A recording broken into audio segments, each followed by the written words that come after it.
ગુજરાતના આદિવાસી પટ્ટાનું ગૂંજતું નામ મારો ક્રાંતિકારી ભાઈ અનંત પટેલ એ વલસાડની બેઠકનો લોકસભાનો ઉમેદવાર છે.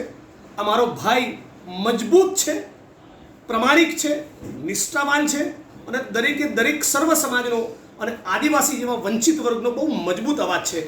કોઈ પણ સંજોગોમાં સાથી અનંત પટેલ જીતે, બહુમતથી જીતે અને આ બુલંદ અવાજ આ દેશની પાર્લામેન્ટમાં જાય એના માટે આ વિડીયોના માધ્યમથી બધાને હાથ જોડીને વિનંતી અને અપીલ કરું છું. અનંત પટેલ આ દેશની પાર્લામેન્ટમાં હોય ત્યાંથી જય જોહાર કહે, હું આ દેશની ગુજરાતની વિધાનસભામાંથી જય ભીમ કહું. જય ભીમ ને જય જોહારનો નારો એકસાથે બુલંદ થાય અને દલિતોનો, આદિવાસીઓનો, ગરીબોનો, વંચિતોનો અવાજ બનીએ. એટલા માટે પણ આ બધા લોકો ખૂબ ભારી મતદાન કરી 90% વોટિંગ કરી સાથી અનંત પટેલને વિજય બનાવો એના માટે ફરી એકવાર વિડીયોના માધ્યમથી અપીલ કરું છું. જંગલ જમીનનો પ્રશ્ન હોય, પૈસાની વાત હોય, વિસ્થાપનનો પ્રશ્ન હોય, આદિવાસી સમાજની મરજીની વિરુદ્ધ એમની જમીન છીનવવાની વાત હોય, કોઈ આવે કે ના આવે, અનંત પટેલ એ તમારી વચ્ચે આવીને ઊભો રહેશે એની મને ગળા સુધી ખાતરી છે.